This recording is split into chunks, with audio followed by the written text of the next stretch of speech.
All right, all right. So, we all have Christian moms, you know what I'm saying? Me and Eric, I know our mom, she loves her some Jesus, you know what I mean? Goes to church, you know what I mean? Or watches virtually online, you know what I'm saying? Me and Eric, we grew up in the church. Marcus, I believe you grew up very much the same, you know what I'm saying? Oh I yeah. believe your mom is very much on the Jesus team as well, you know what I'm saying? So, um, what did she say when you showed her this picture? What? Oh, the picture from Facebook. Oh, Oh, oh, oh. Tell the story. So what's up with this picture, bro? So, okay, there is I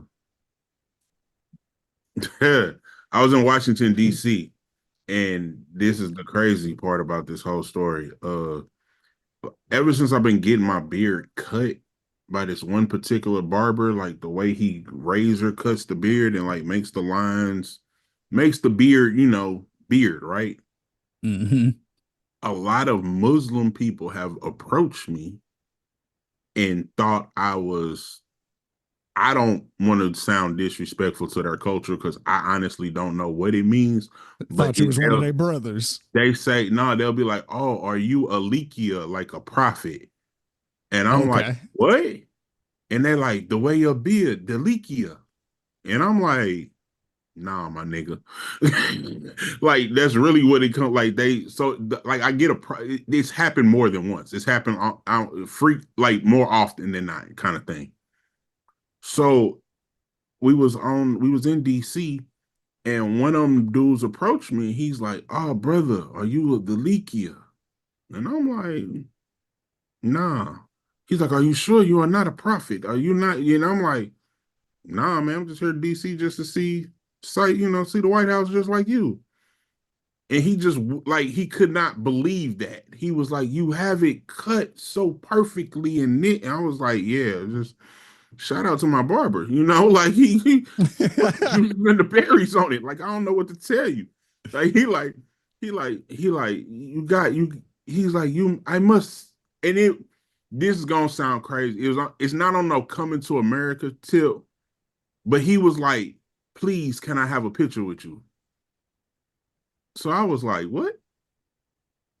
Absolutely, sure. Like, Absolutely. absolutely. Like, and I was like, matter of fact, now I need to get one on my phone because no one's gonna believe this story without a picture. So that's how we met. Great brothers. They, this. So I took that picture and decided, like, we was back in the hotel room later on, and you remember Forrest Gump. Everybody sees the movie Forrest Gump. Forrest Oh Gump is yeah. yeah, yeah. Forrest Gump is playing on the hotel movie, just because it's just on the TV. Mm-hmm. And this particular scene in the Forrest Gump, Jenny was at the meeting with the Black Panther, and Forrest going there and just start beating that. He like, sorry, I messed up your Black Panther meeting. So I saw that and I was like, you know what? I'm finna mess with my mom. So I was like, hey mom, I met these people. I want you to know that I decided to support their cause. If you don't hear from me, I want you to know that I'm okay. I love you. Bye. And then And I then put my sent your phone, mama this and then I picture. sent my mama that picture. Then I put my phone in airplane mode.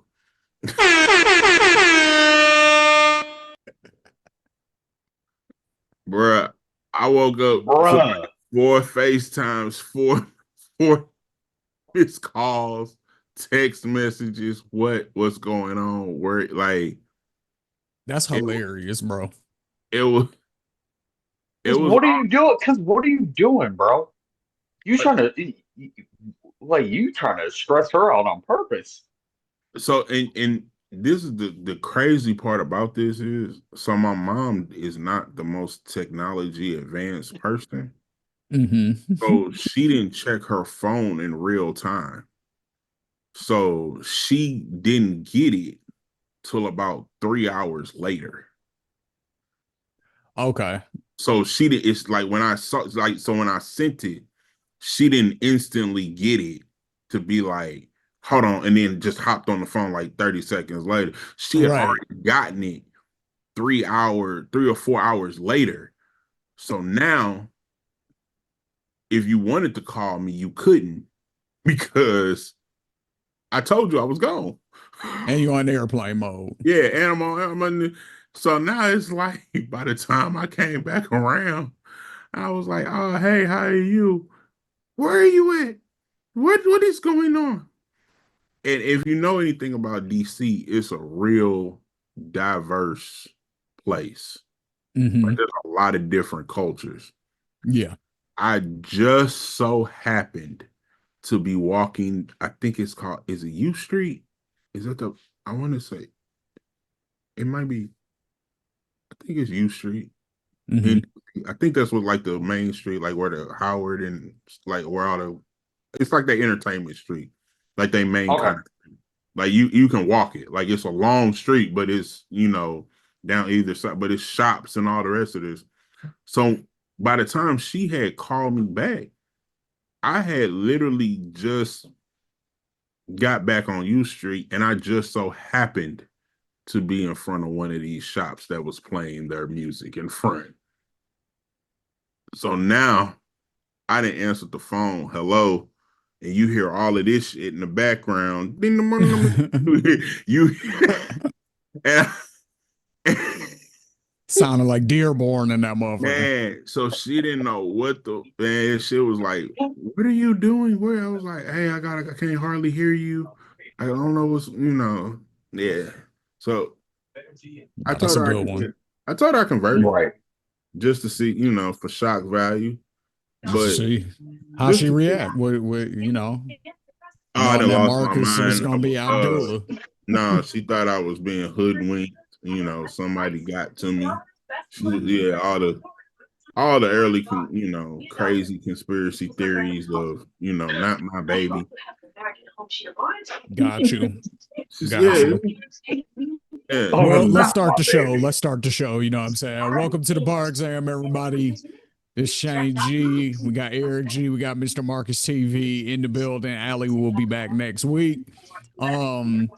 We having fun today. You know what I'm saying? Marcus already kind of alluded to it. And I want y'all to know where I got the topic from. So, if you follow West Coast hip hop slash street adjacent YouTube, then you've heard of this guy named Four Extras.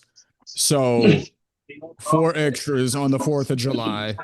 Um, which happy 4th of July, everybody. We took that weekend off. That was your boy's birthday weekend. Super Also, late 4th of July. 38 now, you know what I'm saying? Shout out to me. Happy birthday. Happy birthday, my big brother. Yes, sir. Yeah, so he was playing with some firecrackers, like the bootleg joints, not the official joints. And I he wouldn't even say blew firecrackers. his whole hand off. You know what I'm saying? Like the nigga's hand is gone. So, um, very graphic pictures on the internet and everything is very disgusting.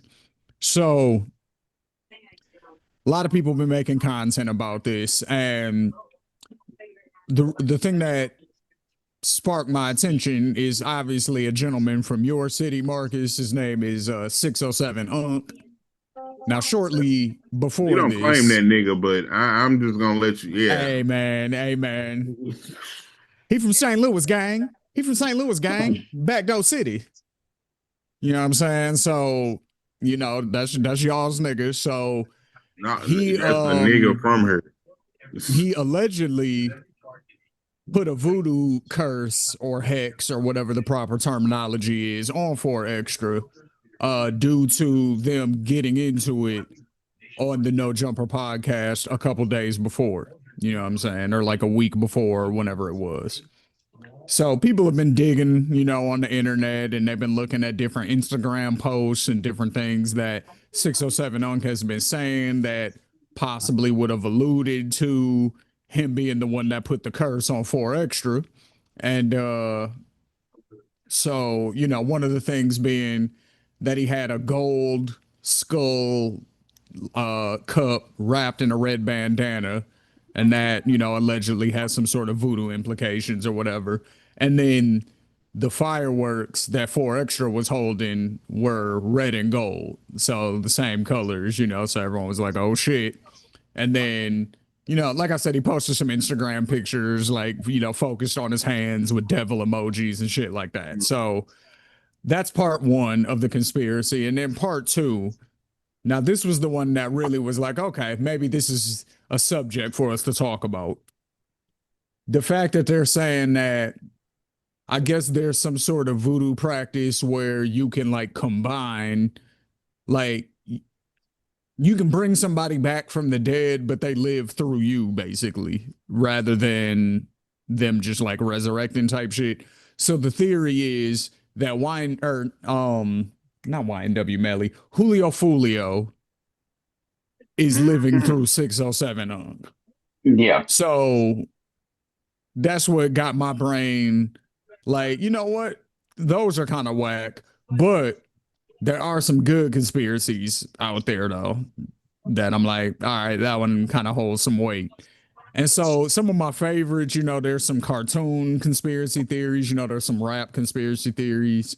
Um, so there's all types out there, man. There's government conspiracy theories, obviously. So I just wanted y'all to bring me y'all's favorites. You know what I'm saying? Like, which ones are just, ones that you think about, ones that you think might be real. Um, just whatever. Either one of y'all can start. The conspiracy theories about UFOs. Okay. You got any specific ones in mind or? Yeah, like when Homeboy, I don't remember what his name was, but he was on Joe Rogan, and it was his story and how much he described like the area of Nevada and like how he got into the base and everything. I think you know who I'm talking about. I just can't think of his name right now. But it's the guy that basically said that like he snuck into a area area based in Nevada and basically discovered a bunch of stuff that he wasn't supposed to discover. I wish I could remember his name because he wrote a book about it and everything. But What do you like see? when I heard that story, that was the one that I was like, oh, this sounds like this could be legit. What did he see? What did he see? Yeah. Um, he basically said that he saw a bunch of technology and spacecraft that just couldn't have been crafted by anybody that was human. Like everything that he saw was like too technical, technologically advanced for anybody on Earth to ever be able to construct. I wish I could remember the dude's name. Yeah, I was gonna Because say, like I said, dude. He was on Joe Rogan. Well, yeah, no, I know. Like but what about the theory stood out to you, I guess? Oh, what about the theory stood out to me? Yeah, like Um, deep dive. I guess really how like descriptive he was. Like when he was describing going into the base and like sneaking into an area that he shouldn't have been and describing like the things that he was saying, What did he it see? That's what I'm almost saying. Like, would get into the story. What did so he see? so basically he when he snuck onto the base, he was seeing so it was basically a bunch of desert area for like a long stretch of the way that he was going through. And then at a certain point, he got to moments where he was getting to buildings where there was like a bunch of restriction signs and things like that. And he had his camera with him and everything like that. So he was able to still get everything on film. And once he got into some of the buildings that he shouldn't have been able to get into, that's when he said that he saw just a bunch of spacecrafts and things like that that he's never seen before. And when they would go up to him and film it up close, they would try to examine and try to figure out like what material it was made out of. But it was so different to them that they thought that it was like again out of this world because they couldn't even figure out if it was metal, if it was alloy, or whatever it was made out of. Like they couldn't figure it out. So by then they just got a bunch of film, and then basically they from that point they got as much on camera and on film as they possibly could, and then they got out of there. Marcus, what do you think Now, UFOs are? What do you think they are? Do you think it's aliens? Do you think it's the government doing some shit? Do you think it's other governments, militaries? Like, what do you think that shit is? I, my honest opinion, Yeah. I believe it's all military. So like you got to look at where you live. Like y'all in Phoenix, right? Uh-huh. There's I don't know how close Area 51 in Vegas, you know, is to Phoenix. Like I don't even know where the base is. I just know it's in Nevada, right? But Nevada and Phoenix touch. I'm in Arizona are close. So the military has to test new aircraft. Like they're just, I mean, they have to test new shit. Mm-hmm. At one time, they were testing what we now know as the B-2 stealth bomber. You know, that the way it fought. People thought those were UFOs, but they were just military testing airplanes. So I think they're always constantly pushing the envelope. I think, you know, I, is there, and here's the thing. If we were going to really be approached by an advanced civilization, right, in a particular outer space encounter, why do they always find people with lawn chairs? Why don't they never find someone like who can decipher their language? Or you know, it's always heavily drug use, bush light America, trailer park. You know, it's never. You know what? I heard a sound on my deep sea research vessel, and you know, this is where we pinpointed this, and we were able to communicate. But it's never from an educated standpoint. And then Nobody here's at my MIT. thing. Here's my thing with it too. It's like it's always that, first of all. And then second of all, like if you first of all, if we're talking about aliens, it's this super advanced like civilization that can time travel essentially because we haven't discovered any other life in our universe, or not in our universe, but in our solar system, in our galaxy. You know what I'm saying?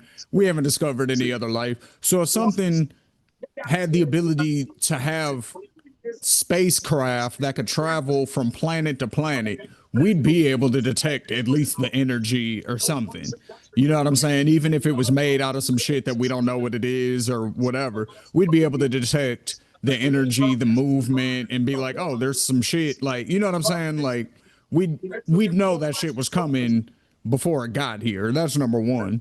So number two, if something was that civil, like that much more advanced than we are, because we can't do that shit. You know what I'm saying? We can barely get to Mars and the moon and shit like that. So it's like, if something has the ability to travel from planet to planet and then survive in a different atmosphere, you know what I'm saying? Like, if it can do all of that, why the fuck would it be talking to humans? Like, do you stop at an ant hill and try to have a conversation with the ants? No, right? Like you don't walk by a fish bowl and try to talk to the fish. Like that's not a thing. You know what I'm saying? Like so why would they be like we do experimentations on animals like scientists and shit like that, like to try to figure certain shit out. Like that's probably what the aliens would be doing with us, right? Like so, and why would they let them? Yeah, probably. Like, and why are they letting them loose like in society without tags or whatever? Because like that's what we do with animals when we trying to learn their ways and stuff. We tag them and then we follow them from afar and let them do their natural thing and study them and shit like that. Like, there's no humans walking around with tags. So what the fuck? Like, you know what I'm saying? Like, I none of guess the my only logic que- really holds up. I guess my only question then is like, where do the pictures of UFOs come from, or But I think that that's goes where, to Marcus's point. or where even do like the pictures of like what aliens look like come from? We don't know, but humans have depicted in their mind of what a UFO or what an alien in their mind should look like, but we don't know if that's what they're going to look like, if they even exist for real. Yeah, you mean like hieroglyphics and shit like that, like way back in the day? Yeah, yeah, Yeah. So there's this age old question because we get a lot of shit from quote unquote movies, right? Mm-hmm. And I watch a lot of movies, like a lot of movies. So you always ask yourself, does art imitate life or does life imitate art? Right. That's the age old question, like to be fair, right? Right now, are y'all caught up on Mission Impossible, the series? Like, did you see the Not last? really, but no, not all the way. Okay. Well, the last Mission Impossible, the the the last Mission Impossible was about AI, right? okay.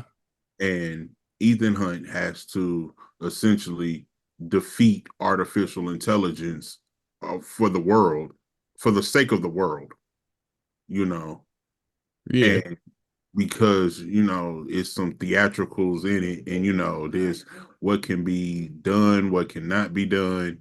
It's very believable. I'll say that it's very believable. Uh, but is that Is, true? Is it true? You know, I think is it one of is. y'all watching TV in the background? No, I think. Hold on. Oh, okay. I was gonna say I hear Yeah, somebody I'm shit. like, what is that? Yeah, I'm like, what is that? Well, no, that's interesting because that kind of Eric, what's your conspiracy? Well, yours was UFOs. I'm gonna bring up two because I Yeah, got one that I know that you can speak to, and sure. um Mark is one that I know that you can speak to a little bit more. But so, and this is sort of the question is like, did art imitate life in this situation? Like, I think it's pretty much been debunked as a no, but it's just part of the theory. So it's, kind of fun. So whatever. But so this is the Word. Rugrats What's up? theory. So Mm, the Rugrats conspiracy theory basically is that Angelica, um, some of the Rugrats are a figment of her imagination, right? So like that's why she could talk to them, even though nobody else could, even though she could talk to adults too, because she was like, something, she had some sort of mental health issues going on, basically. She was born of a drug addicted mother, all of this kind of stuff, right? Her only real friend was Susie. Um, Phil and Lil's parents actually got an abortion and never had Phil or Lil. And that confused Angelica because she never knew if it was going to be a boy or a girl. So she created both a boy twin and a girl twin, Phil and Lil. Tommy was actually a stillborn. He was never actually born. Um, that's why Stu was always making toys in the basement because he was like super depressed about, the son that he never had. Um, what else is part of this theory?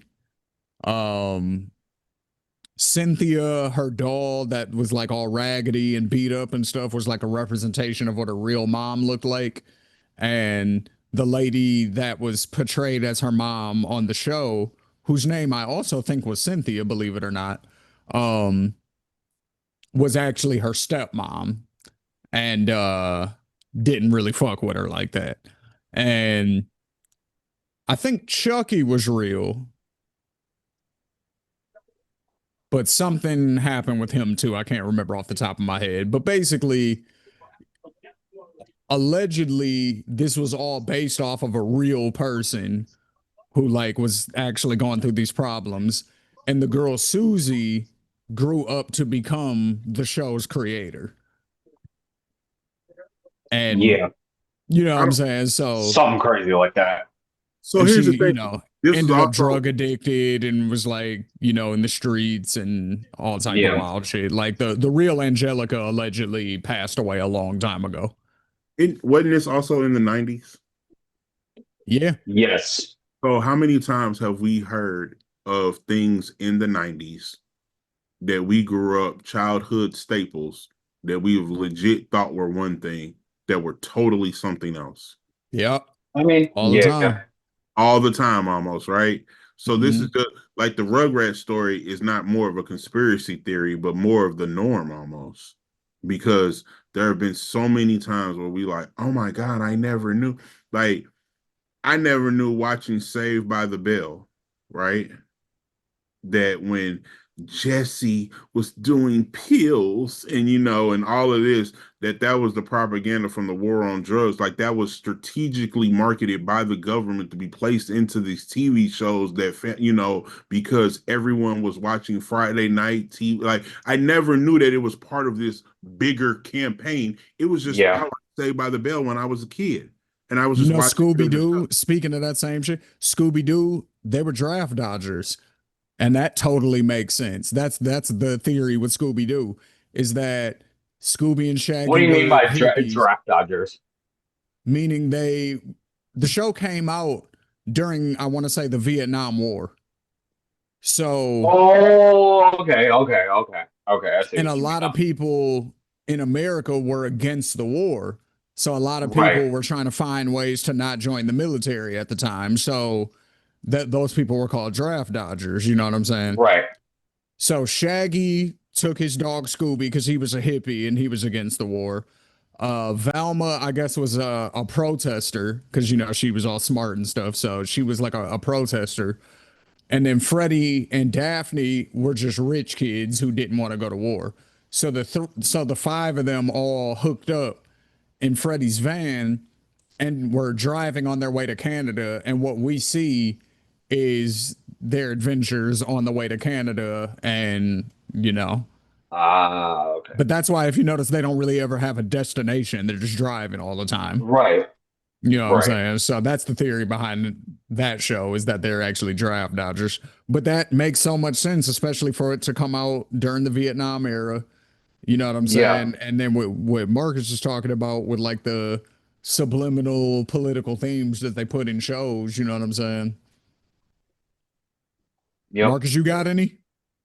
Uh I have one. It's a little close to home. Very close Okay. to uh Okay. everybody's seen the St. Louis Arch. There's Yeah. one conspiracy video. Hmm. There's multiple conspiracy videos out there about how the arch it was created and constructed to be a weather machine. It controls the weather. It can do this, it can do that. And here's the thing about the arch and the weather conspiracy. Do I think it controls the weather? Absolutely not.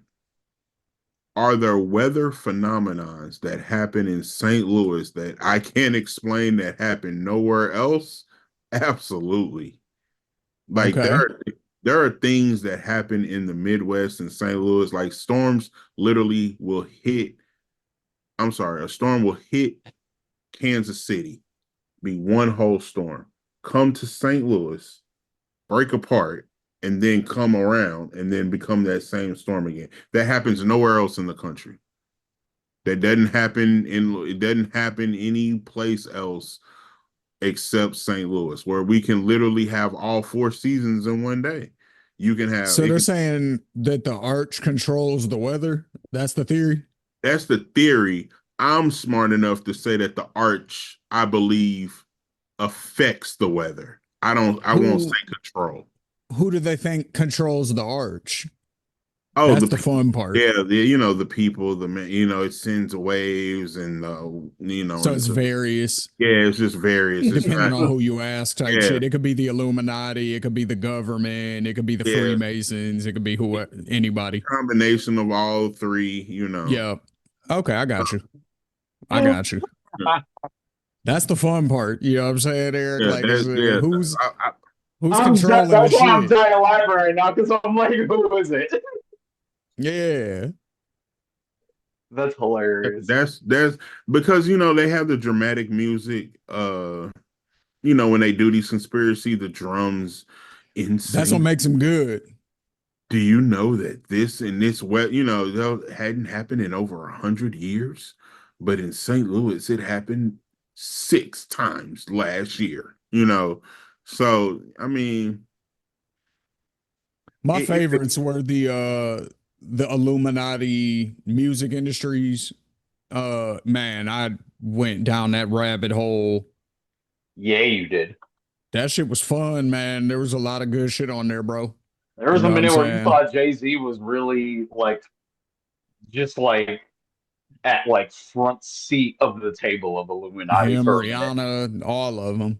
And then I started thinking, like, why would it only be black musicians? That doesn't make any sense. and Like, that's dumb. that's crazy. And then there's also another one because again, my oldest child is 21. So of course, growing up, any parent and any father, I had fucking Disney princesses around, and we everybody was a Disney. We were a Disney family. Mm-hmm. The conspiracy that I heard recently is that all the Disney princesses are not only is it supposed to be multicultural. That's the one thing about Disney, that every culture is represented. Mm-hmm. Around the world, around the globe.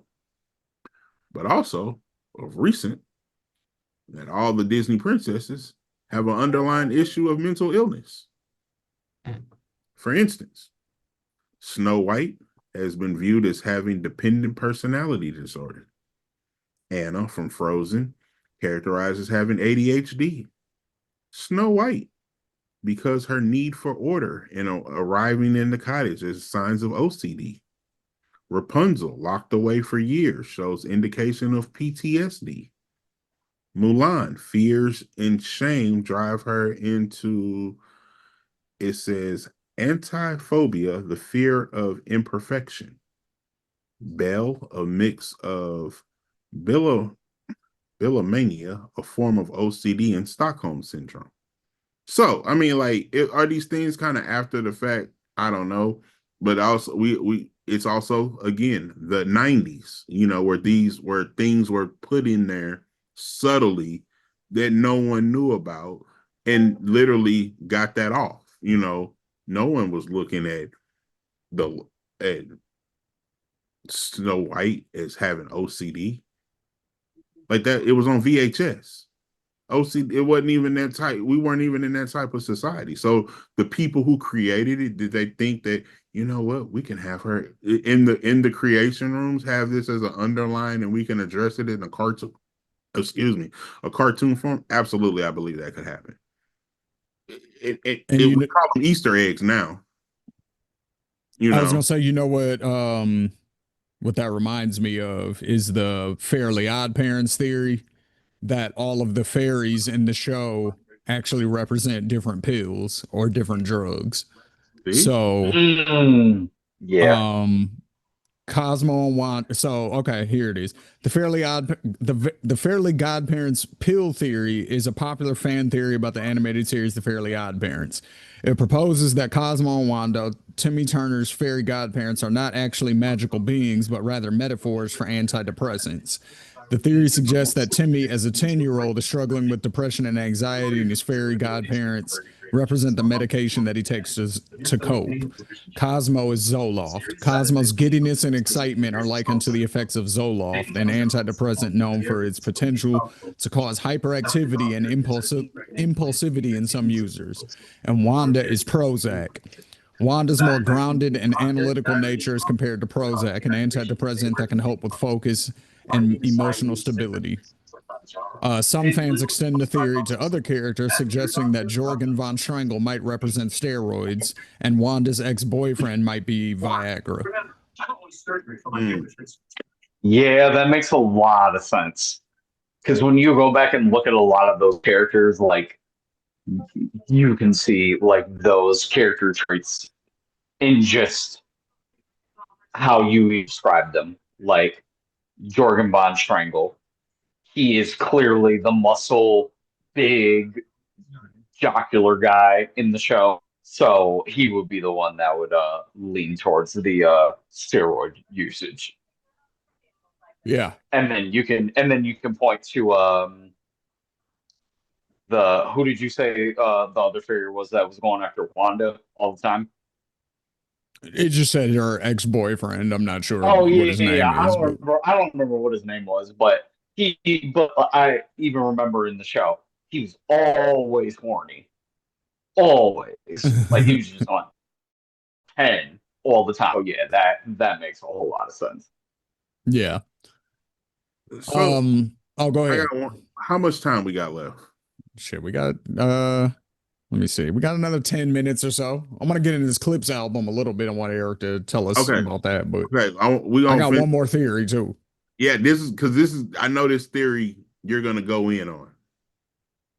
Yes. So the biggest conspiracy theory that we have to date, July 13th, 2025, Uh-huh. is and I know we don't try to get political, but this is a political theory. Okay. Is that we are now being told. See, I don't like when people play in my face. Mm-hmm. You know, you just can't like you can lie to me, but you just like at least make the lie believable. Don't just don't just tell me something that I know to be untrue, and then because you said it and you're beyond reproach that I'm just supposed to believe it. Right. You know where I'm going with this? I sure do. There are no That guy never even went Epstein to sleep. files. That's what we're Yeah. being told. That there is Yeah. no client list, there is no files, that this was just a conspiracy theory. There, nothing is wrong. And I mean, even if you say the man killed himself and did all the rest, but there's just nothing to worry about here. Mm-hmm. How? How? Like, I feel like the Cat Williams, like we can see you. Like, Well, that's the whole thing. That's the whole thing right there. We can see you. This is the most obvious. We see you and it's obvious. Yeah, like this is the most obvious. Oh, this is the most obvious admission of guilt ever. Like the man's on tape saying that he was your best friend for 10 years. You know what I'm saying? Like he knows shit about what's going on with your campaign and with your cabinet and with your administration that nobody else knows until like later, you know, during leaks and shit. And it's like, oh, how the fuck did Epstein know about that shit? How did he know about that shit? Oh, because he was his homie. That's right. You've been on his plane mad times, you know, that's on record. So there's probably mad times that are off record that you was on that plane too. We know for sure that the first time you had sex with your current wife was on Jeffrey Epstein's plane. Shout out Melania. Um, what else do we know? He died when you were the president, and he died in a federal prison, which you have direct jurisdiction over. Donald Trump, which is weird. That's weird. You know, your homeboy died while you were the president in a federal prison. Interesting. Okay. So you go from also let me keep going. There's a Fox News clip that they put out on TV where they're like, are you going to release the JFK files? He's like, yep. You're going to release the 9/11 files? For sure. You're going to release the Epstein files? Yeah, I'll release those. And then they cut it off. The longer version of that clip, he says, yeah, I'll release those Well, maybe not that one so much because there's some people in there that will probably really be hurt by it, and there's some fake stuff in there, and we don't want to give that any. Huh? Okay, that's interesting. First of all, why'd Fox cut that part out? That's weird. Like, why didn't they let the whole part run? You know, like, did you ask them to cut that part out, or did they just know? Oh, that looks makes our guy look bad. Let's cut that out. So there's all these things. Your boy Elon, maybe he's not your boy anymore, but he was your boy for the whole campaign. He spent $240 million to get you elected, and he's got pictures with Ghislaine Maxwell, who I always refer to as Jeffrey Epstein's bottom bitch, you know what I'm saying, who is also currently locked up. Also, if there's no client list and Jeffrey Epstein didn't do shit and there's nothing, then why was he in prison? And why is Ghislaine Maxwell still in prison? Like, why isn't she, you know what I'm saying? Like, none of this adds up. So the answer is Donald Trump is in the files and he doesn't want people to know that he was fucking on little girls. So he's just like using his power to make sure that that list never comes out. And there's that. Yeah. Fucking on little girls is barnacles. That's what he was doing on the Epstein Island. Disgusting. There's, statutory rapist is our president. You know what I'm saying? And also an alleged regular rapist as well. You know what I'm saying? Here's the last theory I wanted to get into, though, that Oh, okay. Eric and Marcus, I think y'all can both have a little fun with this one, too. Because this is the very first conspiracy theory that I ever fucked with. Okay. And it is, All right. excuse me, the Tupac 7-day theory. Oh, Don Columna. Oh, word. Yes, Oh, yes. yeah. Absolutely.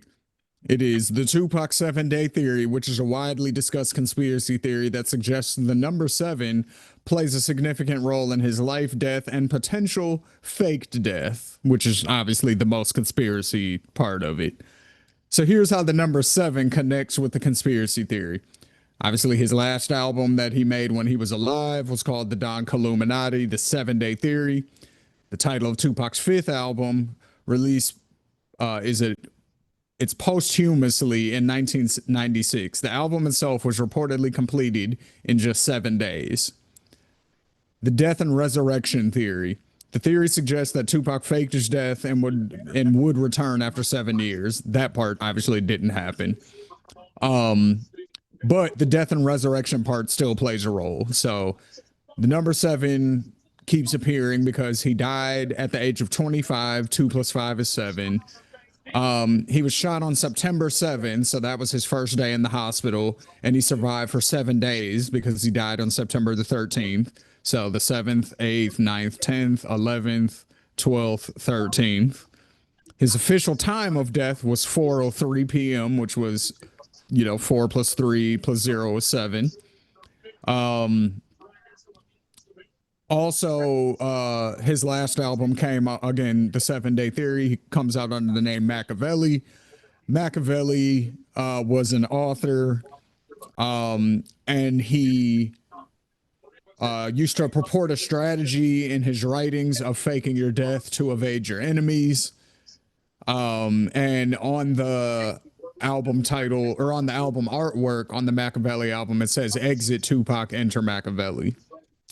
And then him being on the cross on his last album, the number 7 in Christianity frequently symbolizes perfection, completion, and divine totality. So, and then also, of course, on the 7th day is when God rested. So that's one of my favorite theories of all time. Tupac's alive, and the number 7 and the numerology associated with the number 7 proves why he is still alive. What year did Don Illuminati 7-Day Theory come out? 96. 96. So what are you gonna do? I was another 1 plus 9 is 10, plus 9 is 19, plus 6 is 25, and 2 plus 5 is 7. Let's fucking go.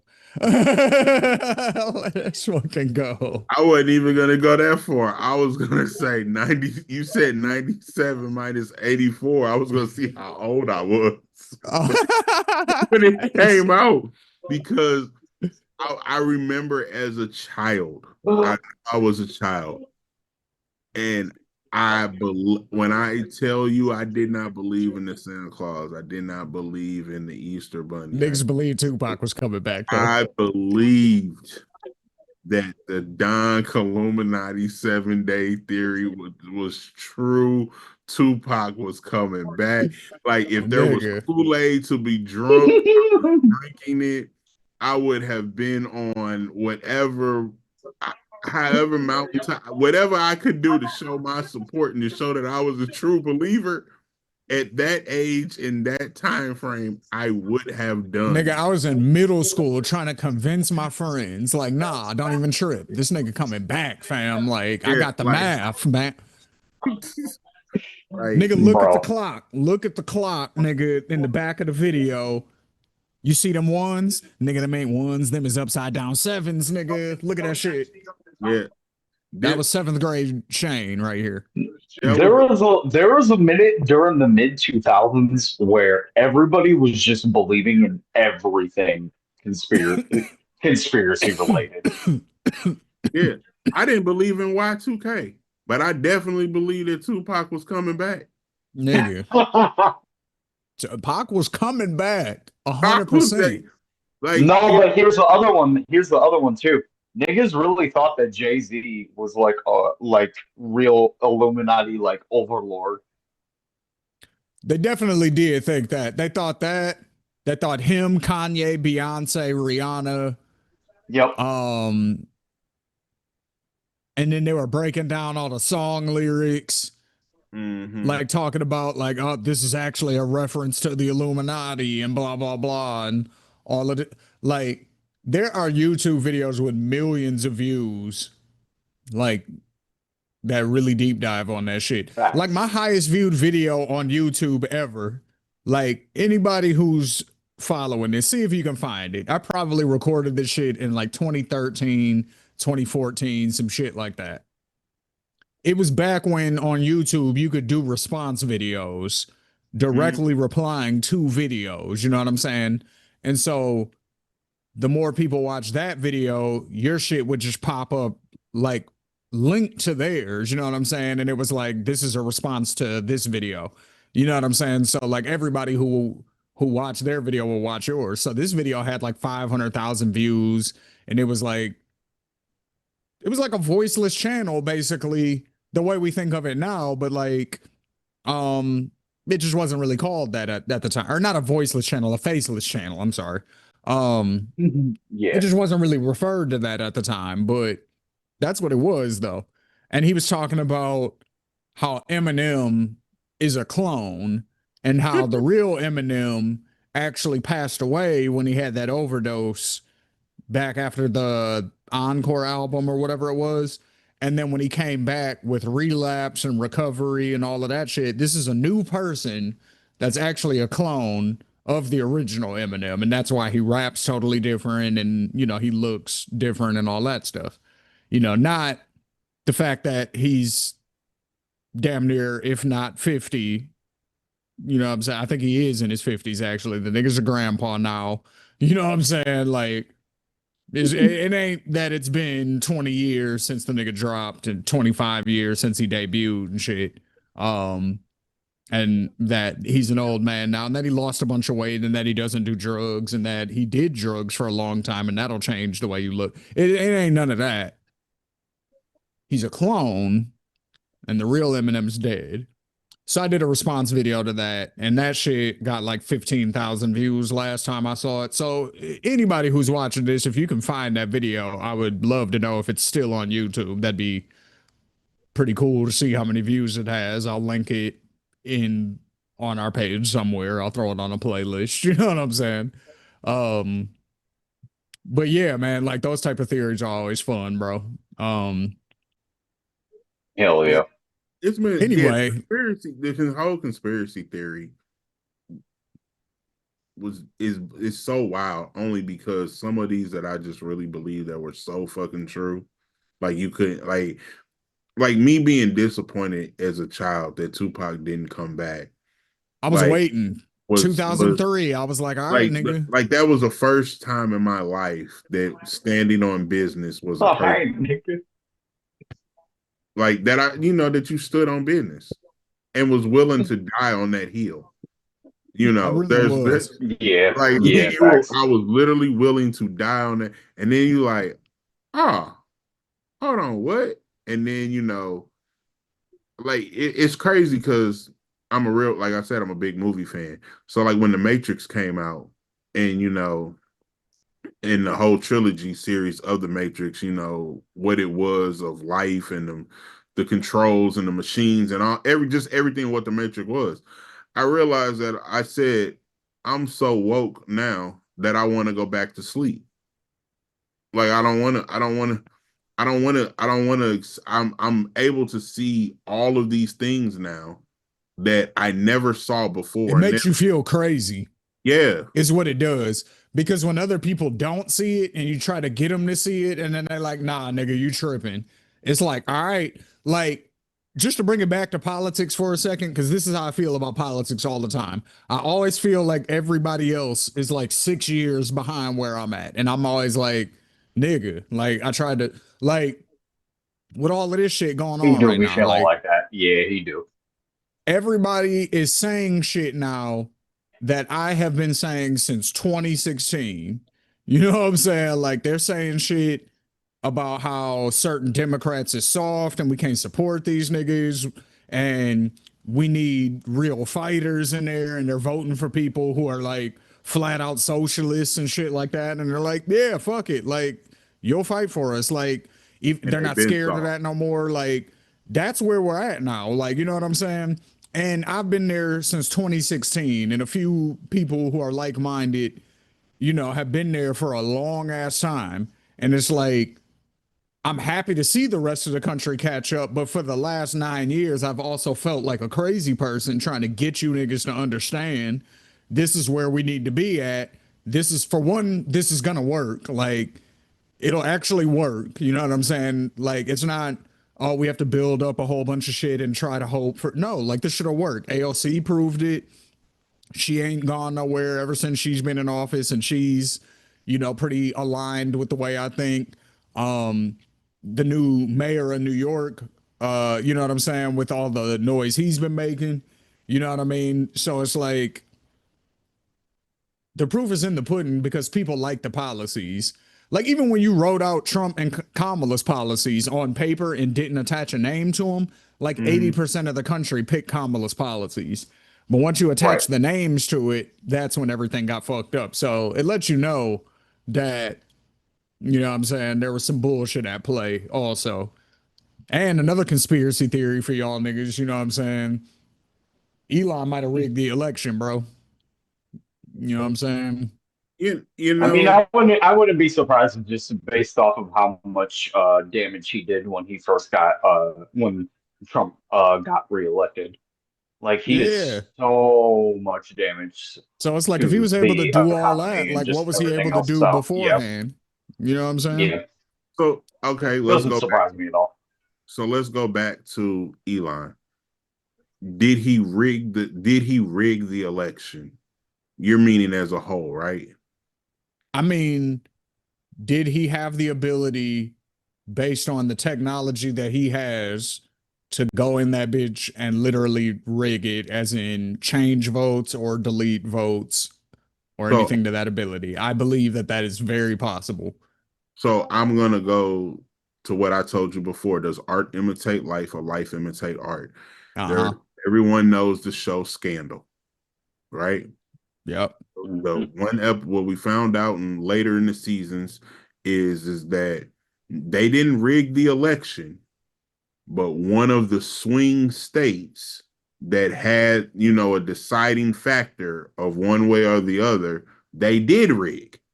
That they did, but to rig the whole election, I don't But think that's rigging the election, though.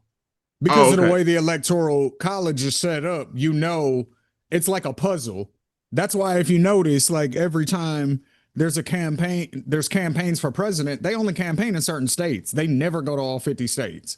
Because certain states, for one, are just straight up gonna go one way or the other. So there's not even a reason to waste your money or your time.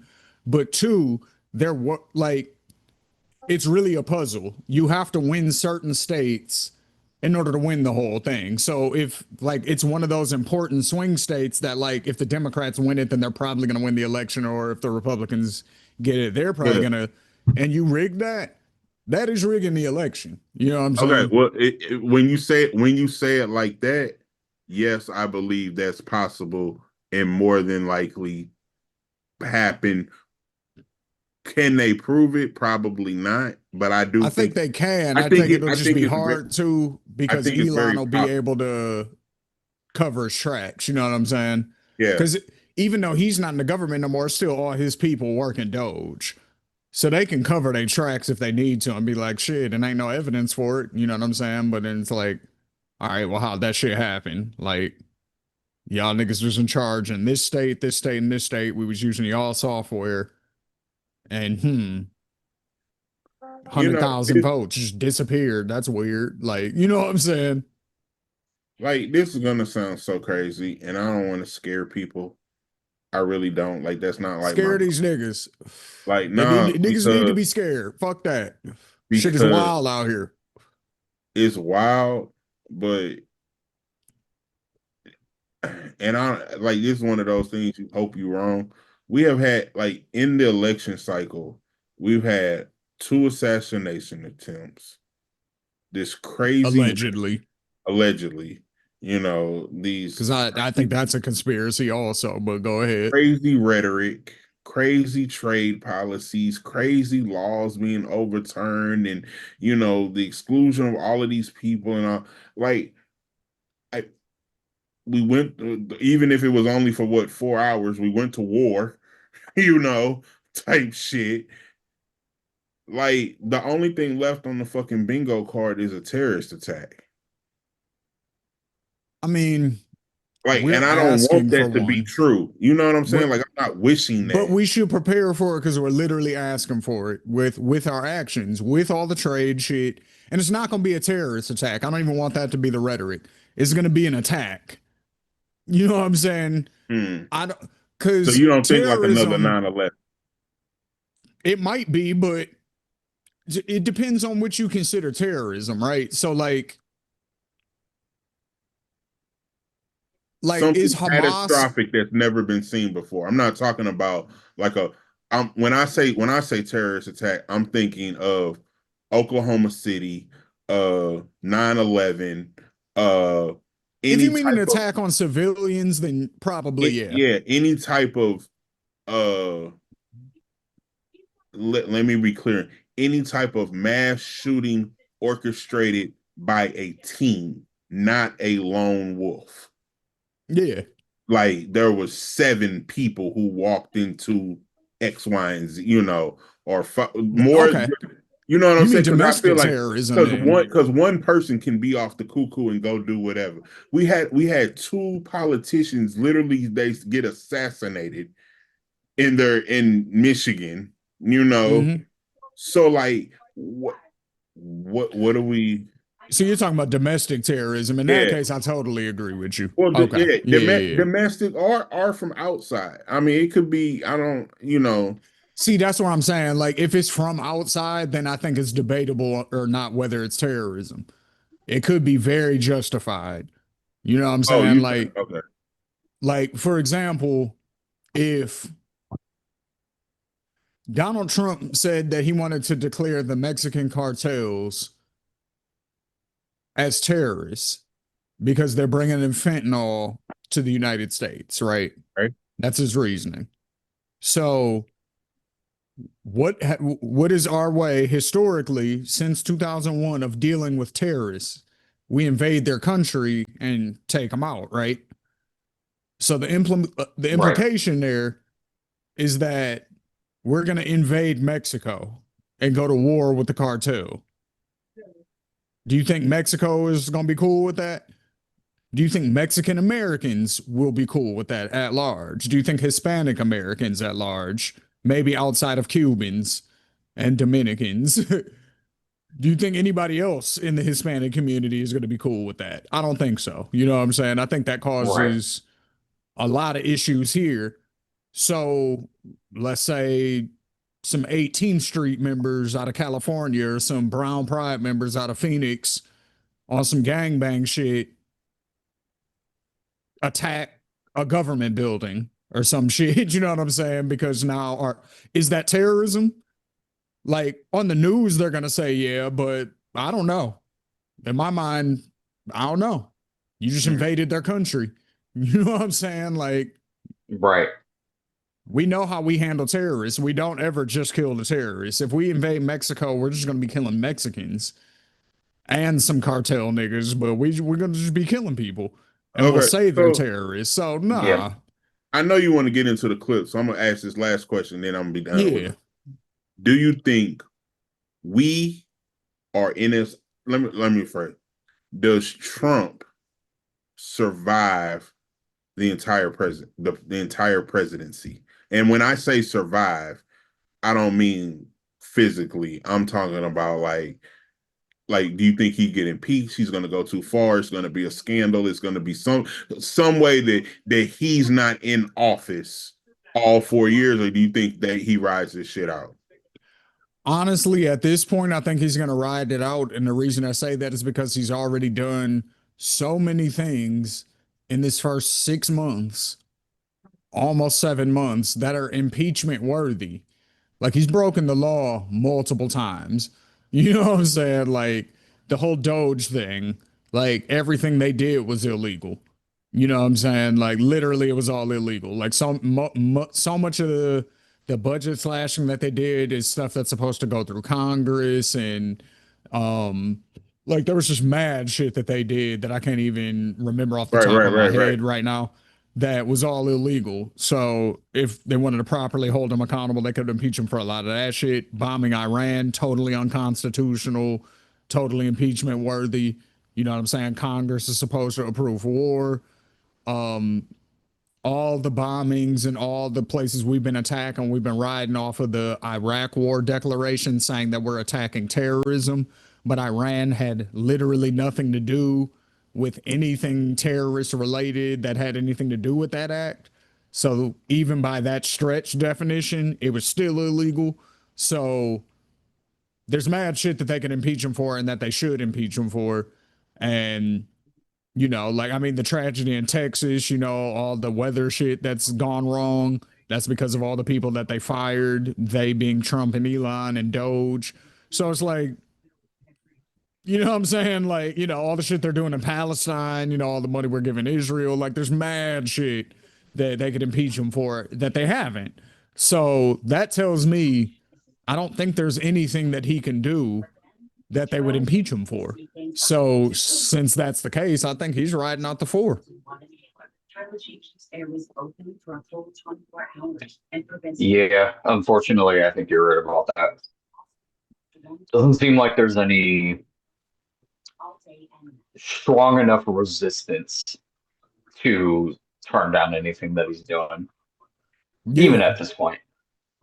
Like Yeah. it's like we watch videos all the time where he could get impeached for a numerous amount of different things that he's doing, Mm-hmm.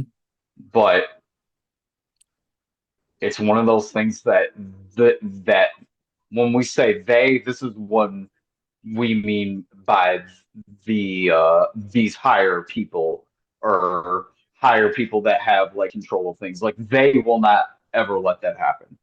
Because these niggas scared. These niggas scared, and that's another thing with the whole Epstein shit. You know what I'm saying? That's why nobody ever brought up the Epstein list. You know what I'm saying? This shit been Yep. around forever. Like it ain't no new shit.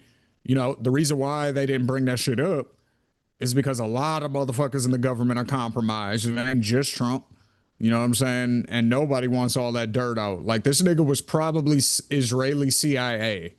You know what I'm saying? So why do you think we're in such the back pocket for Israel? Like there's other reasons besides all the money that APAC lobbies and all of that shit. Like it's a lot of hardcore Christians on the right wing and shit like that who want to see Israel take over all the land so Jesus can come back and all, end times and all of that. Like there's different motivations for it, but a lot of it also is like, man, if I don't vote the way that the people in Israel want me to, they're gonna leak this tape from me fucking around on the island or me doing XYZ, you know what I'm saying? I really think that's, you know what I'm saying? Like really Yeah, what we yeah, you're what a yeah, lot of what we see. You know what I'm yeah. saying? It's unfortunate. Anyway, though, let's get into some rap shit, you know what I'm saying, before we close out the show. Eric, have you listened to any of this Clipse album? Niggas have been super busy at work, so I have not had the chance to, but what's your opinion of it? You said you heard some of it. So I've made it about maybe 9 songs through, and How many songs are on it? it's 13 13, songs. So 13. I'm a Okay. little over halfway. What I will say is so far, if I continue listening to this album and if it continues to be as good as what I've already heard, this is on my early list of album of the year contenders. Well, it's not really early. We're halfway I through the mean, it's year. not early because we're halfway through the year, but yeah, it's up there, 100%. The How does very No first Malice song, sound? Or is he No Malice or is he just Malice? he's Malice on this song. Oh, okay. Yeah. Um, there's an argument to be said that Malice is rapping better than Pusha T. I won't personally say that because I have not listened to this album enough to dig deep dive on both of their lyrics enough to know who is rapping better than the other. And again, I'm also not done with it yet, so hard for me to judge. What I will say is that he is rapping his ass off on this album, and it sounds like he hasn't missed a beat. Um, What is he rapping about? Like, what's the content like coming from Malice? Like, because he stopped rapping, then he came back as No Malice, and he was like a Christian rapper. So, like, what's his situation now? Is he keeping it positive, or is he rapping about street shit but he without is keeping it cussing like positive. Mace? He is keeping it positive. He is cussing a little bit, but not too much. Not too much. Keeping it Um, that damn and hell type shit. for the most part, yeah. Maybe a nigga every now and then, you know what I'm It, saying? I don't want to say too much yet because I don't want people to go into the album and not know what I mean when I say this, but it sounds like Malice is answering a lot of questions Okay. that may have been unanswered. And it sounds like he's talking to somebody in the album. I won't say who he's talking to, Huh. but it Okay. sounds like he's having a it almost sounds like he's having like a conversation with somebody throughout the album. Marcus, you heard it? And I'll let people figure out who he's having that conversation with. You're on mute, bro. I've heard it through. Let me say, I want to say this right. I heard it first through Reels because it was like, who is he talking to? Like what kind of what Eric was saying. And then I went and listened to those songs to listen to those songs to be like, oh, was he talking to Jim Jones? Was he talking to Travis Scott? Was he talking, like what, like who is he talking to? Like I needed the whole context because the reel is not you can't get a conceptual moment from a 50-second clip with that somebody reposted saying, oh, he shitted on him. He said this on his verse. So I listened to it. Then what I heard is respectfully, since Kendrick, right? Uh-huh. Lyricism is coming back. And Sure. what I want what I think is Pusha T is trying to set the bar for lyricism over sales and popularity. Do you think So it's lyricism is coming back, or do you think it's creativity and rap is coming back? Because here's all what the I above. mean. So I'll Here's what say I both. mean. No, I'll say both. I was gonna say I was just gonna say the same thing, Marcus. It's a mixture of both. It's a because I big think mixture of both. we're hearing a lot less of like the sing-songy, pop, auto-tune kind of rap. Like there's still some niggas doing it, but like there's a lot less of that. And there's a lot more of people just trying to find unique ways to flow on beats, unique ways to say things, clever ways to say things, you know what I'm saying? And then yes, there is more also a focus on traditional lyricism. I'll call it, more so storytelling, punchlines, metaphors, similes, stuff like that. Um, multi-syllable rhymes and shit like that. The traditional stuff. But I do think, like Eric, for example, the dude that I played y'all, the white dude that I think is from Michigan, who is like Yeah, flowing all over the beat, but still kind of yeah. on beat, but not like that style is like a new version of rap that like never was a thing really before. I think two things are happening. So I think two things are happening right now. The number one thing that I think is happening is you're right. I think the sport of rap and the sport of barring niggas up, all that type of shit. Like the I don't even want to go. I don't even want to go as far as to say battle rap sport because it's not that far yet. But I think the sport of rapping is slowly but surely coming back. I think niggas want to rap right now, and so we're seeing a lot of that just in the mainstream, and that's kind of what's being more so pushed to the forefront because we have heard so much auto tune drowned out shit for so long that it had to eventually take shape and change into what we're seeing now. That's number one. Now, on the flip side of that, number two, I think that the auto tune people who are still around are figuring out how to change up their style to still be able to be relevant with the shit that's still currently going on. So, like your Travis Scotts, they are still around. Your Lil Yachty's, they are still around. Like there are people that stick with that style who have been able to also adapt with the current style that is going on right now. And I think with that, you're drowning out a lot more people who are in that auto tune lane who are not good and who cannot adapt to that style. So, like the Playboy Cardis of the world, he's going to last because he has a cult fan base and his cult fan base will carry him. But as far as the Lil Uzi Verts, I don't really hear much about Uzi or what he's doing too much right now. So it's going to take people that only know that type of style to kind of adapt and be able to figure that out into this new style of this hybrid where niggas can actually rap and then make the party music if they want. I think we're getting to a point now to where, yeah, niggas will take the party music and they cool with that, but you also got to be able to rap. Yeah. I think Yeah. this is a prime example of what happens in business, what happens in any other industry.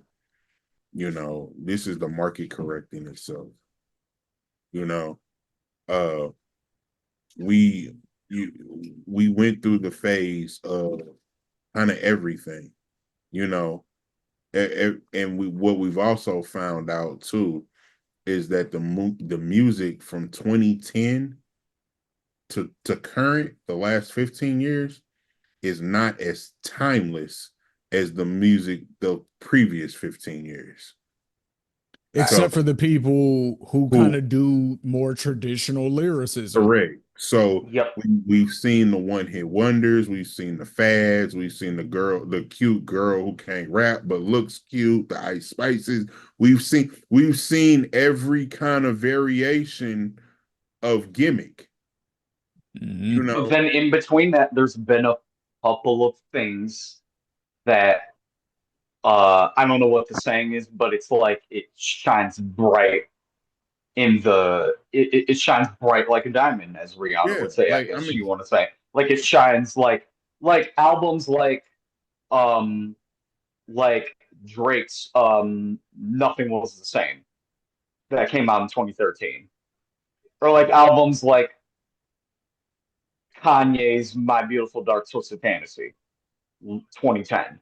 Like there's like random moments where, like you're saying, like in the 2010s, it's like there's not a lot to really pull from, but the moments that do shine, they shine really, really strong. Well, like every time Kendrick dropped, every time Cole dropped, Yep. but again, traditional lyricists, you know what I'm saying? Like, even though they have a modern twist, you know, you could very easily trace where like their roots come from, especially if you go back to their earlier work and then kind of see the evolution. It's like, oh, okay. And Like, then even with Drake, you can say once Take Care hit, and once that became what it became, and then Nothing Was the Same came after that. He was on like a little run for a minute of just hitting baseball numbers out the park. And then there was obviously a moment where that slowed down, but for a while, Drake was hitting numbers out the park just as much on singles as he was projects. so this is gonna sound crazy too, because I had a conspiracy theory about Drake that I posted it in the group, but I wasn't gonna use because I was like, we just oh, what kind of was it? we've been Drake that. So basically, I don't know the guy. That's why I posted the video, because I don't know the guy, the name, who he is in the record industry, but he was making the similarities how of basically how the label black is trying to Quentin blackball Miller? because, huh? Quentin Miller? No, this is a white guy, but he no, Oh, okay. Oh, he okay. had been Never mind. he had been around before, because he made Oh, the okay. Never mind. similarities of saying that this is the same thing that happened with Mariah Carey when she was trying to get from Universal to Sony, or Sony to Universal, and Tommy was doing, but Tommy Tommy Mottola. was doing all of these things to devalue her brand and devalue her, because she was supposed to get all of this money and this, that, and the third, and he needed to do it. And that's well documented, and Uh-huh. well did. So what he was making an argument of saying is that Drake is a smart guy. He said his team is very smart. On his tour, he got an advance from Universal of $400 million. He's already recouped his money for the tour, for his advance. So he was in renegotiations. So now Sony said, "I'm going to give you 500 million." Universal is like, "Well, hold on.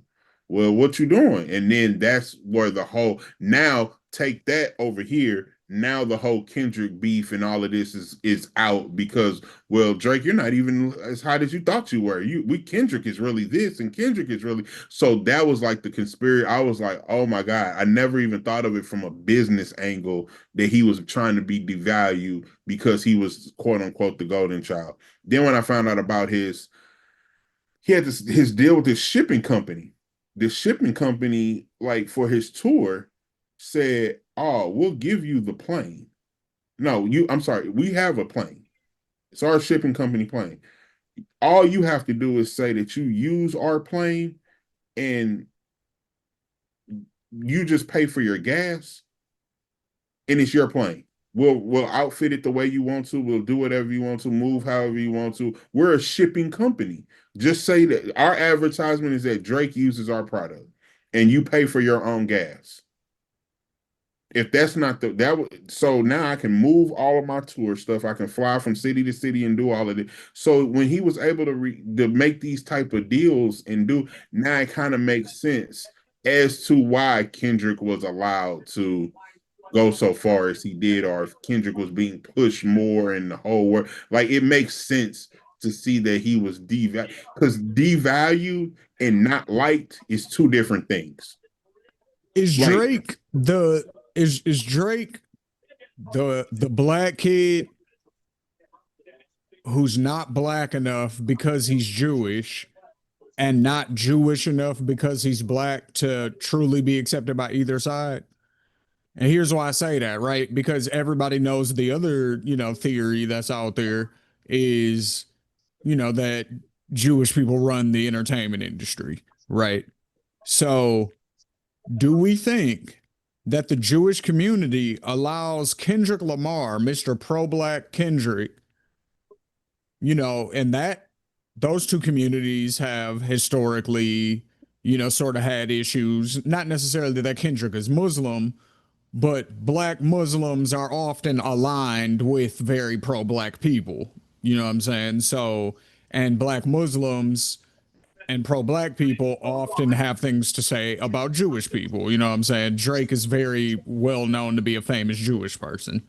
So, do we think the entertainment industry allows this to go on towards one of their Jewish people? You know what I'm saying? I'm Especially at the hands of somebody like Kendrick. I don't think we will know the answer to that until this lawsuit is concluded and over with, and Right, but I'm then we saying will. speculate. Like that's Um, what I'm saying. Like have mm, fun with it. Like that's what I okay, mean. Like, well, or just by the think way about it that from it's the going, theory standpoint. Like I because there's know, but that, you know what I mean? And then the other half of my question is he too black to be properly Jewish? And is that why maybe the Jewish community is not making a big stink about one of their own being attacked and all of this kind of stuff like they would anybody else? well, this is why I'm bringing up the lawsuit, what's going on right now, because I think we're going to find out in real time whether that's a yes or a no. Marcus, what do you think? I I think think if Drake wins, then we have our answer. I think if he loses, then we have our answer. so. I think two things are going to happen with the lawsuit. I think the practices are going to get. I think Drake is going to uncover a lot of behind the scenes that we never would have gotten before. Mm-hmm. I also believe that Drake's career will enter a second chapter, if you will, or third Mm-hmm. chapter, however whatever chapter you want to of Consider this a right. sunset legacy, to whereas Drake was the apex predator, he's gonna turn into the apex legacyer, like where it's gonna I'm not comparing. I'm only comparing him to this individual based on the infrequency of work, right?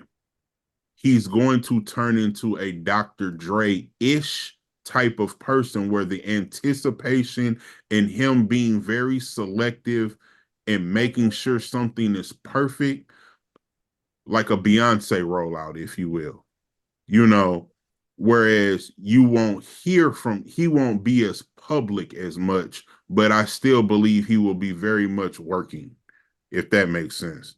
Yeah. Yep. I don't think he goes quietly into the night by like he just disappears. I don't think that's gonna happen, because at the end of the day, Drake still can go independent. Oh And yeah. if Facts. As long as and you have a giant fan base, you can go yeah, independent and be successful. so and Facts. and and I'm gonna go out on a limb here and say you heard it here first. He might be burned in the US, right? Like he might be.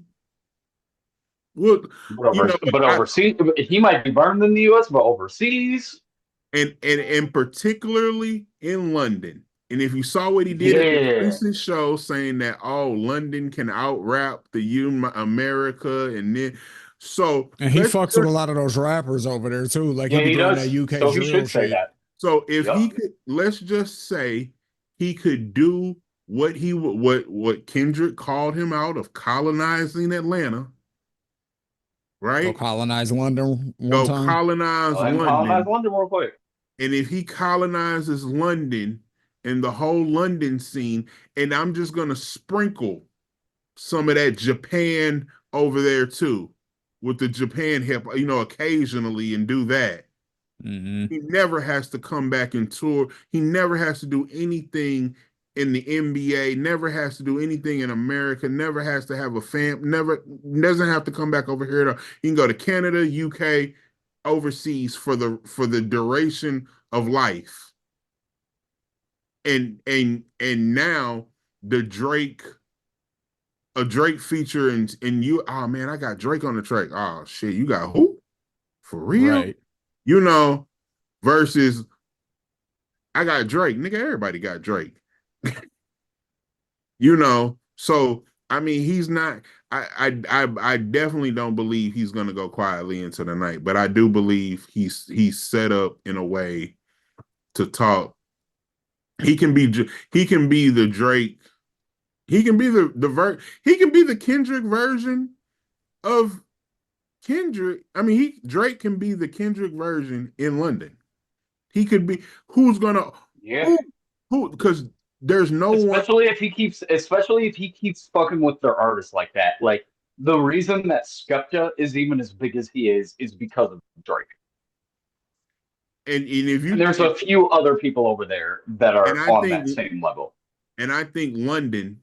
London, London's artist hierarchy as it is would be the loyalty that Drake is looking for that he never got here.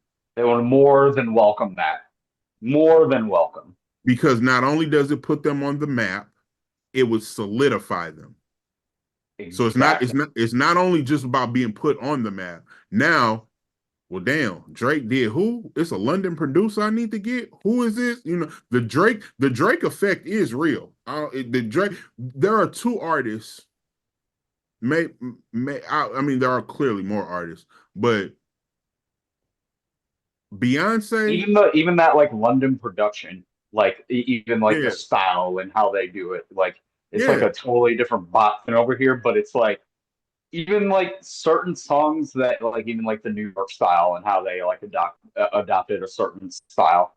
Like there are certain sounds that come from over there that we have now adopted that are like that it The almost whole sounds drill regular now. sound comes from the yeah. UK. So there, Exactly. yeah. So Beyonce, Drake. I'm gonna also throw in the Neptunes and Timberland, just off of the dome without doing any kind of deep dive. So don't like crucify me. Are all relevant names that if they dropped someone you never heard of, you You check them instantly out. you Yep. instantly put them on a list to go get and why are they working with them? That's what happened with Bubba Sparks. Nobody knew who the fuck that was, and all of a sudden he dropped Ugly, and we was Right. like, "Oh, we fuck with this nigga." Yeah.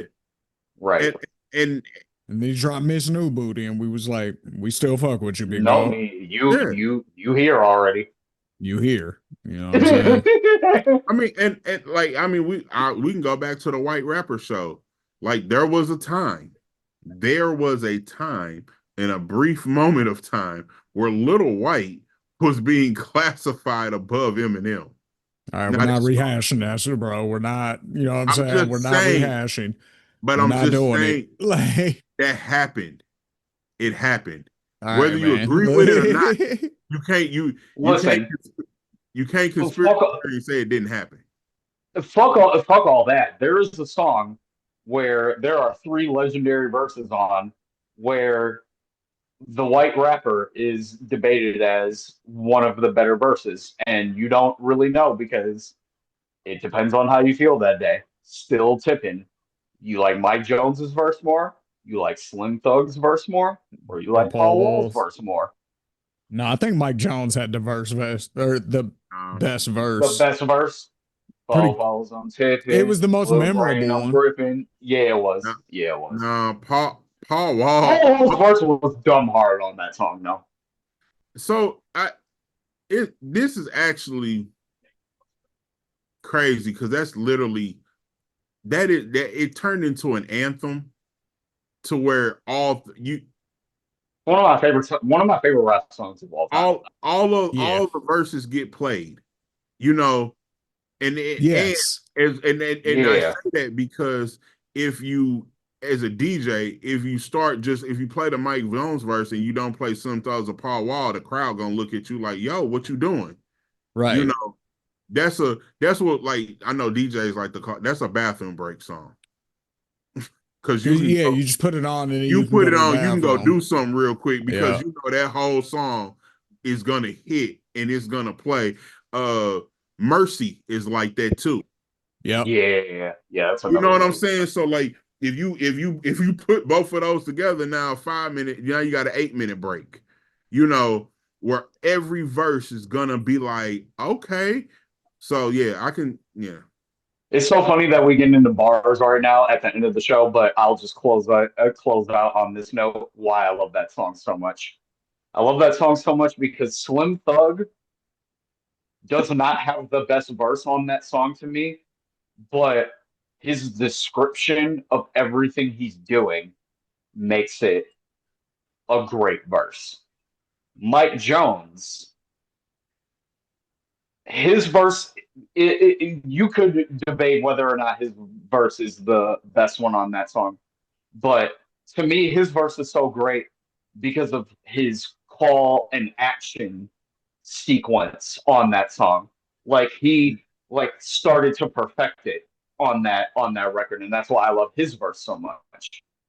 And I love Paul Wall's verse because he just felt like he had the most point to prove on that record. And to Yeah. me, that's why I feel like his verse is the best one because he was the one that was like, no, I'm going to show why I am one of the not even just best rappers just in general, but illest rappers out of Texas, one of the illest white rappers, like all that type of shit. Like he was trying to prove mad different points, and he showed out on that record. Yeah. Like I think content wise, Paul Wall and Thug had better verses than Mike Jones. I like Mike Jones's flow. And Yeah, like cause he had that like kind of zero trade of truth Texas flow. Like yep, and I like that flow a lot. So he was kind of going down that path and I just fuck with the way he sounded. But like, yeah, obviously the content, he was just repeating shit the whole yep. verse, you know what I'm saying? Like, you And know. that's why I said the call to action thing, because that you know, Yeah. like you said, like he was perfecting that style because I don't even think he knew how much that was really gonna blow up. Like the back then they didn't want me, now I'm hot, they all like I don't think he knew how much that was really gonna blow up for him. yeah, I Well, I mean, think he knew that that was definitely going to be some crowd shit, like you said, like that was going to be the part that the people would cheer or like rap Right, along to for show. Like, right. you know what I'm saying? But yeah, go ahead, Marcus. so like y'all just kind of gave me inspiration to do something that we ain't never did before. So uh there is everybody says, oh, he rapping like the rent do. He rapping like the rent do. You know, they'll go back and find an artist and like be like, oh damn, the rent was due when he spit this. Yeah. So I'm gonna add before because this is gonna last because I gotta get out of here. Who would you put on the track, like as the artist, to rap like the rent is due? That's gonna make your banger like tipping on full fours where every verse. So you can either have two or three artists. It don't matter. It's your song. I only need one, Rio to Young OG. Okay. That's Okay. who you pick. He's gonna rap like 3 months of rent or due. Yeah, either Straight up. him and He Sada will gonna have like both. 3 months and like a little extra change or do. I'm like, I'm yeah, gonna he go. would give you that. Sada would give you one of those. But if I had to pick, um, I probably would pick Sada. And if I get two, let me see who else. Yeah, it can be from Uh, any era too. It doesn't have to be current. I was gonna say I'm gonna go two current. I'm gonna go Fig Newton also. That nigga be rapping like the Wrench do. That's And another great. Yeah, then that's another great one. and then let me go. Big Noon be laughing like rapping like his life depended on it sometimes. Give me It Was Written Nas. Mm. Yeah, So Them I'm niggas is gonna rap yeah. like the motherfucking Rent do. I'm gonna go one artist who I believe could be relevant today if he took the time and energy. I would want to see them both. Actually, it's a one song. It's an art if it was a project. Y'all remember Starlito and Don Tripp? Mm-hmm. Like they would do Hell yeah. the four bar back and back, the back like that type of album. I Yeah. I know exactly what you're talking about. I would want to see that same. I would want to see these two artists rap like the Rennies do. It's Project Pat and Young Dro. That'll be hard. Yeah. That'll be hard. Like I feel like that would be like as a But like early 2000s Project Pat specifically though. yeah. Yeah, early 2000s. I That's got a when he combo was like in that a too. different bag. I got a combo like that too. It's this nigga named Young Aunt Hefe that I just started listening to. That's pretty dope. And um this nigga out the Bay who's part of the clique, Be Legit. Mm, I want to hear Be Legit and Young Aunt Hefe go back and forth on like one track on some Jaden style shit. okay. Okay, okay. If y'all give me one more on guilty pleasures, I got one more on my side. First of all, I didn't say guilty pleasure. Don't. Yeah, that's You know what I mean. You know what I mean. Dang yeah, it. but You know what I mean. I Whatever. just I'm wasn't not gonna let even. you. Yeah, yeah, yeah, I understand. I understand. I understand. We ain't gonna. We'll let it slide though. For me, thank you, thank you. We gonna let it slide though. We gonna let it slide. We letting that slide. For me, Hoodrich Pablo Juan when he was like at like pure when he was at like his peak. Mm-hmm. Hoodrich Pablo Juan and then Lil Baby when he was at his peak. Mm, Okay. Okay. I'm, okay. And This that's very different vibes, but similar enough to where I could Yeah. see that working. Because I was gonna say Pee Wee Longway, but I had to choose between Pee Wee Longway and Hoodrich. And to me, at their peaks, I'm I would still choose Hoodrich personally. I'm gonna say this one, and I know it can't happen. So I wish the AI guys out there who are talented in the deep fake could do it, Right. Figure it out. figure it out. I would like to see not Dro, Dolph and King Von. Mm. I feel like that They would ain't got be no shit together? No, I don't think so. no, Nothing? Not that I know of. not that I'm aware of. Yeah, not that I know of either. Yeah, because I just feel like that, like, and this is gonna sound the whole King Von effect. King Von, You're Next, featuring Young Dolph. Never mind. Oh well, go Google. I miss Young Dolph, by the way, and I miss King Von too. But I really miss Young Dolph. That was my dog. Wait, are these real? Maybe I these aren't loved his real. music. Maybe these aren't real. Never mind. Hold up. Oh damn. Yeah, hold up. I gotta investigate. Hold on. Who the fuck? Mm, fake record that's a fan made up. Yeah, it might be one of them. Uh, I might have yeah, got. they do that.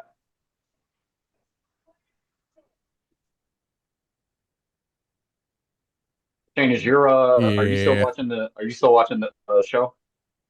No, I cut it off so that we could Oh no, it's a do this video on YouTube. podcast. Oh, okay. Get award-winning YouTube TV and get set up in minutes. Yeah, I'm with like, a is this real? household. It looked like a fan made joint. That's why I don't know. Anyway, though, y'all, this has been the bar exam. You know what I'm saying? We definitely appreciate y'all fucking with us this week. You know what I mean? All artists, you know what I mean? If you're looking for distribution, you smash the like button, smash the subscribe button, and make sure that you click the link below for smashes.co/distribution. You know what I mean? Get your distribution game right if you are artists. You know what I mean? And if you need to be funding your own career, you know what I mean? Click on the link below for the profit rocket as well. You know what I mean? That's how you fund your career. That's how you get your distribution. You know what I mean? Artists, click those links below. This has been the bar exam. Allie will be back next week. Until next week, I am Shane G. That has been Eric G. That has been Mr. Marcus TV. Make sure you follow everybody. Ethos Media Network, the Bar Exam Pod on Instagram, Threads, Twitter, everywhere you follow people at. Till next time, y'all. Peace.